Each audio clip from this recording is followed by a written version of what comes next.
Doctor Bhimrao Ambedkar भारतीय इतिहास के उन महान व्यक्तित्वों में से हैं जिन्होंने सामाजिक न्याय, समानता और मानवाधिकारों के लिए अपना पूरा जीवन समर्पित कर दिया। जब भी उनके संघर्षों की बात होती है तो 25 दिसंबर 1927 को हुआ मनुस्मृति दहन एक महत्वपूर्ण घटना के रूप में सामने आता है। यह केवल एक पुस्तक को जलाने की घटना नहीं थी, बल्कि उस सामाजिक व्यवस्था के खिलाफ एक प्रतीकात्मक विरोध था जिसे बाबा साहेब अन्यायपूर्ण और भेदभावपूर्ण मानते थे। डॉक्टर अंबेडकर का जन्म ऐसे समाज में हुआ था जहां जाति के आधार पर लोगों के साथ भेदभाव किया जाता था। बचपन से ही उन्होंने छुआछूत, अपमान और सामाजिक बहिष्कार का सामना किया। स्कूल में उन्हें अलग बैठाया जाता था, पानी तक छूने की अनुमति नहीं थी और समाज में उन्हें बराबरी का दर्जा नहीं मिलता था। इन अनुभवों ने उन्हें यह समझने पर मजबूर किया कि समाज में व्याप्त असमानता की जड़ें बहुत गहरी हैं। मनुस्मृति एक प्राचीन धार्मिक सामाजिक ग्रंथ माना जाता है। डॉक्टर अंबेडकर का मानना था कि इस ग्रंथ की कुछ व्याख्याओं और उससे जुड़ी सामाजिक मान्यताओं का उपयोग सदियों तक जाति व्यवस्था और छुआछूत को सही ठहराने के लिए किया गया। उनके अनुसार जिन विचारों के कारण मनुष्य मनुष्य के बीच ऊंच नीच पैदा होती है, वे समाज को कमजोर करते हैं और मानवता के विरुद्ध हैं। 1927 में महाराष्ट्र के महाड़ में बाबा साहेब ने दलितों के पानी पीने के अधिकार के लिए आंदोलन चलाया, जिसे महाड़ सत्याग्रह कहा जाता है।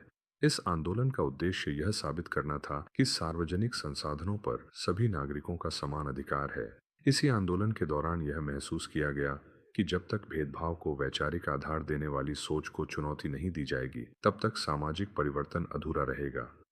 इसी कारण 25 दिसंबर 1927 को महाड़ में हजारों लोगों की उपस्थिति में मनुस्मृति की प्रतियां प्रतीकात्मक रूप से जलाई गईं। बाबा साहेब का उद्देश्य किसी धर्म या आस्था का अपमान करना नहीं था। उनका संदेश था कि जो भी विचार मानव समानता के विरुद्ध हैं, उनका विरोध होना चाहिए। उन्होंने कहा कि किसी भी समाज की प्रगति तभी संभव है जब सभी लोगों को समान सम्मान और अवसर प्राप्त हों। डॉक्टर अंबेडकर का संघर्ष केवल विरोध तक सीमित नहीं था। उन्होंने शिक्षा को सबसे बड़ा हथियार माना। उनका प्रसिद्ध संदेश था, शिक्षित बनो, संगठित रहो और संघर्ष करो। उनका विश्वास था कि ज्ञान और जागरूकता के माध्यम से ही समाज में वास्तविक परिवर्तन लाया जा सकता है। मनुस्मृति दहन के बाद यह घटना सामाजिक न्याय के आंदोलन का एक महत्वपूर्ण प्रतीक बन गई। कई लोग इसे दलित अधिकारों की लड़ाई में एक ऐतिहासिक मोड़ मानते हैं। वहीं कुछ लोग इस घटना से असहमत भी रहे। इतिहासकारों और विद्वानों के बीच इस विषय पर अलग अलग मत मौजूद हैं, लेकिन यह निर्विवाद है कि डॉक्टर अंबेडकर का उद्देश्य समाज में समानता, स्वतंत्रता और बंधुत्व के सिद्धांतों को स्थापित करना था। बाबा साहेब मानते थे कि किसी भी व्यक्ति का मूल्य उसकी जाति से नहीं, बल्कि उसके गुणों, शिक्षा और कर्मों से तय होना चाहिए। उन्होंने ऐसे भारत का सपना देखा था जहां हर नागरिक को समान अधिकार मिले और किसी के साथ जन्म के आधार पर भेदभाव न हो। बाद में जब भारत स्वतंत्र हुआ, तब डॉक्टर अंबेडकर को संविधान निर्माण समिति का अध्यक्ष बनाया गया। भारतीय संविधान में समानता, स्वतंत्रता, न्याय और मौलिक अधिकारों को विशेष महत्व दिया गया।